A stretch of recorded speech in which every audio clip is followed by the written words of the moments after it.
The National Party says Australia's biosecurity should not be used as a bargaining tool for the removal of US tariffs. The Albanese government is reportedly considering amending rules to make it easier for the US to export beef to Australia as long as it can be done safely. We're joining us live is Deputy Nationals Leader Kevin Hogan. Kevin, thank you so much for joining us. Yes, the PM saying there's going to be no change or no compromise even to any of the issues that relate to biosecurity. Of course, we've got the G7 coming up this week when he meets President Trump. So I guess, would you agree on what he's saying?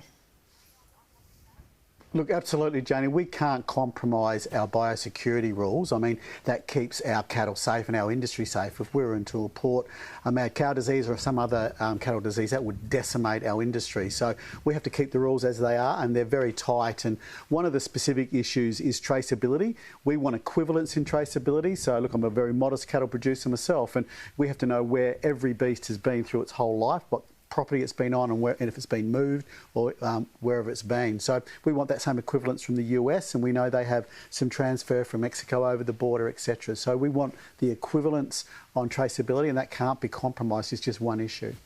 We've got great standards here, don't we?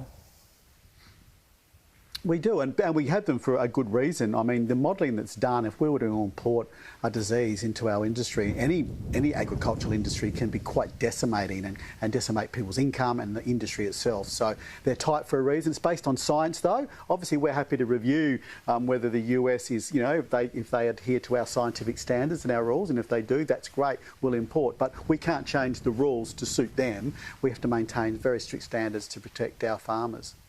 All right, speaking of farmers, of course, you're in Lismore, drought-affected areas in southern parts of the country, seeing that widespread rain moving across the southern areas of the country. We're seeing places around the Adelaide Hills getting up to around 10 to 30 millimetres of rainfall. Northern Tasmania seeing some good falls in parts of Victoria. So, hit and miss, certainly welcome for many people, and there is more to come. The best start to the ski season in 3 years. But as Shadow Minister for Trade, Investment and Tourism, how important is it for our communities, especially in the weather-affected areas, including cyclones and fires? Is it for people to head there in terms of tourism and the economy?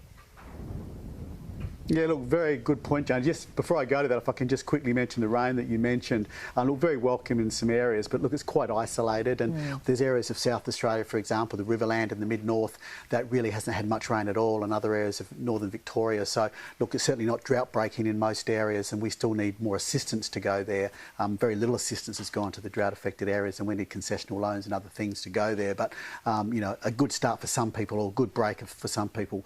But yeah, look, back to your issue about tourism. I think the great potential in Australian tourism is the regional areas, especially when we saw in COVID too, Janie, a lot of city people went to parts of their state and parts of the country, regional Australia, they'd never been before, and enjoyed it, which is great. And also we have a lot of international tourists who come to our country, and one of the stats that Tourism Australia I know are aiming for, and they need to, is to get more visitors, international visitors to Australia into the regional areas. And as you said, good start to the snow season, which is fantastic. They need that. And when we see tourist areas hit by whether it be a weather event, I mean, we need to go in and support them straight away, because, accommodation opens up and the tourism attraction to those areas are there. So always good for us to get out of the cities and into wonderful regional Australia.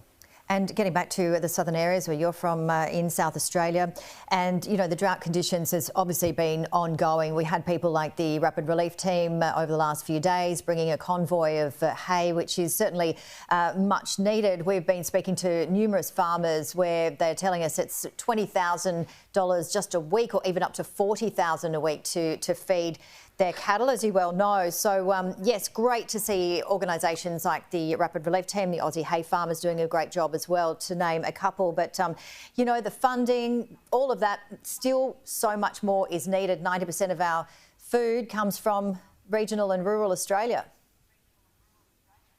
It does, Janie, and look, the agricultural industry, is worth up to around $700 million a year. So we're aiming for, $700 billion a year. So no, I've got that wrong. You have to excuse me. But yeah, look, all our food comes from those regions. They do need more help. As you said, food is in fodder is in great shortage. I know just in my region too, we've had a flood down the southern end or the mid-north coast. They're short of food. As you say, dairy farmers can be spending $40,000 a week on feeding their cattle. You've mentioned beef cattle producers as well in the dry parts of the state. So, look, we need a lot more help in those areas. Fodder's very short. Those rains overnight in South Australia will help, and Victoria will help some areas, but still a great shortage. And cash flow is very, very tight for a lot of these dairy farmers, beef cattle producers as well, and grain farmers in the drought areas. And they certainly need more help at the moment. Deputy Nationals Leader Kevin Hogan, thank you so much. And I've just remembered the figure, Joni. It's 70 billion. We need at least 100 billion in agriculture. Oh, well done. There's a lot of numbers around. No, appreciate it. Thank you so much.